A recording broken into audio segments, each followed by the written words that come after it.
right? How do I know that's what's going on in your head? Because that's what goes on in everyone's head. That's what goes on in my head when I was a new representative. And so that is a normal fear to have. But here's the thing. Who told you you have to sell them knives? I'm pretty sure none of you had no sales your first weekend, and your managers yelled at you and said, you better sell the next one or you're done or you're out of here. So the point is, so no one told you that. We told you to do more appointments and do a better presentation, okay? So the point is that no one told you have to sell them knives. That's an expectation you're putting in your own head. You have to show them the knives and do a great demo, and if they want to buy them, let them buy them, okay? And you want to influence them to buy, and you want to show them that why they should buy, because you should believe in the product enough to think that they should buy, okay? Just like if just like if they said, no, I don't really trust that 100, you'd be like, what are you talking about? You don't trust the 100?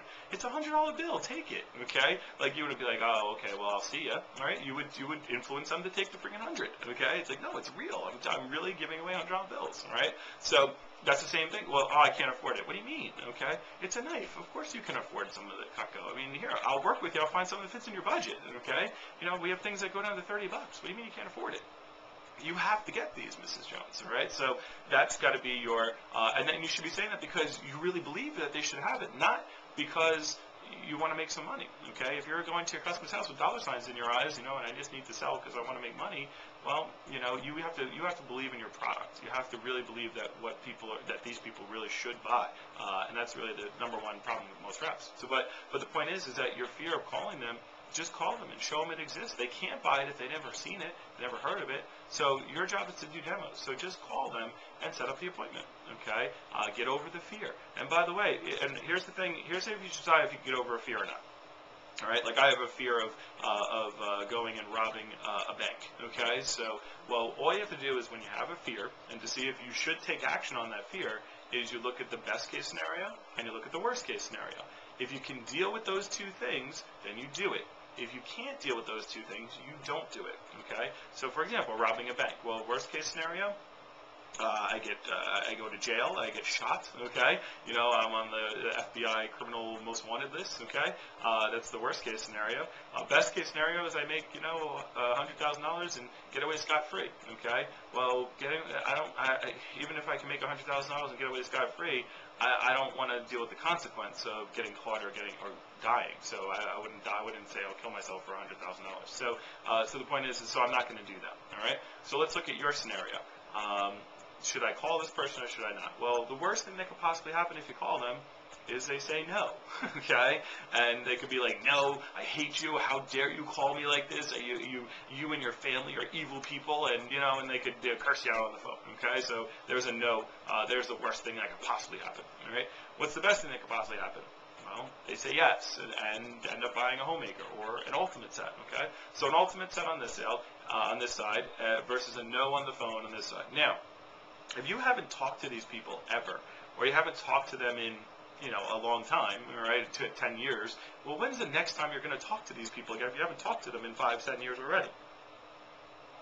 Probably never, okay? So you have a no on the phone from someone you're probably never going to talk to again anyway, versus $250 if you're at 10% to $400 if you're at 15% for an ultimate sale on this side. So $250 to $400 versus a no on the phone from someone you're not going to speak to ever again. Yeah, maybe you should call them, okay? And by the way, when you call them, here's what happens. Nothing, okay? Most of the time, the worst I've ever had somebody say, like the person cursing you out, that never even happens. The worst thing I ever say is like, oh, I'm busy, okay? I can't do it this weekend because I'm busy. And that's it, okay? And when you go to make the phone call, your heart's beating and this and that, just go through your names list that you did in training and just go, oof, I don't know about them. I don't know about them. Those are the people you need to call. All those people who you're thinking about, and you need to get over that fear. It's not a big deal, all right? And by the way, if you took those recommendations, all those people who are not recommendations, who are people you kind of sort of know, and you gave them to somebody else in our office, they would just call them and say they know you and say, yeah, I'm friends with Matt Washington. He was in your 4th grade class, okay? Or he gets his hair cut by you. Oh, really? They go, oh, I don't really know. Oh, okay. Well, here's what I'm doing. And they would just be a recommendation that somebody else on our team would set up an appointment. So imagine on your list there's like 8 or 10 homemakers of people who you kind of know or who you've been associated with, and you call them and they're like, yeah, I already bought a homemaker from somebody else just last week. okay, how would you feel? You probably feel pretty pissed off, all right? Well, call those people immediately, because I will tell you that your manager is going to keep their office open, and somebody eventually will show that person Cutco, and they will make money on it if you don't. So the point is, you got to call those people, right? Call the chicken list, all right? You should do at least 20 to 30 appointments before you call any recommendation at all, and you should be up to 40 or 50 or 60 appointments. You know, we have a girl in our office right now, Rose. She's at $12,000 in sales. She's done 40 appointments. She never called anybody she didn't know. Now, she hasn't called any recommendations ever. Now, the people she was calling is people from her, like she was in on the cheerleading team, so she called, you know, all the parents of the people on the cheerleading team. I remember when I was a rep, I called all the parents of people who were on my football teams, you know, past coaches, high school approaches. I called a lot of people from my high school who I was just acquainted with.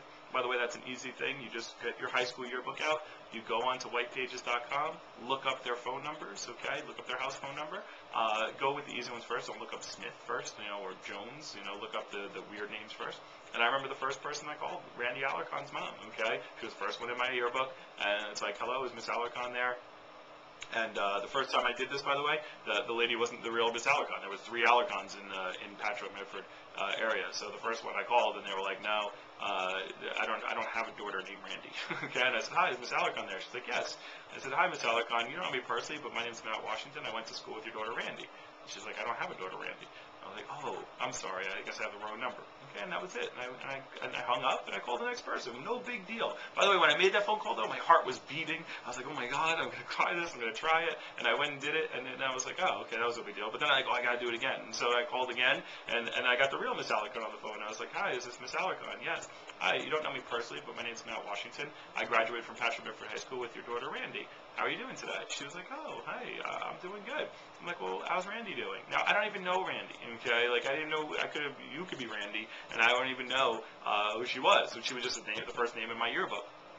And she's like, and the customer was like, oh, she's doing good. She goes to school at Emory College now and all this kind of stuff. And I was like, great. And she was like, well, what are you up to? And I said, well, that's actually why I'm calling. What I'm doing now is I'm going to school at Rutgers University, and I just got this job for the summertime. And what I do is I show people a product line and get their opinion on it.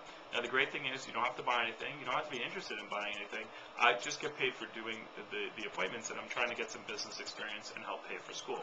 So what I'm doing now is I'm just calling some people from the Patchogue Medford School District to see if they would help me out with my scholarship program and just take a look at what I'm doing.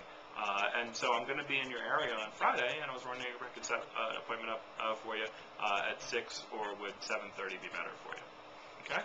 And Randy Alarcon's mom set up an appointment, and I went over, and she ended up buying an essential set. Okay? And so, and I still don't know Randy Alarcon. All right? So that's just the point. So the point is that you got to make sure that you are, don't get over the fears, all right? Go through your list, make a list of about 50, 60 people, of people who you could kind of sort of know. And you'll ask your manager for a thought jogger list, and just write down all those people. There's plenty of people for you to see, and you have to get over the phone fear.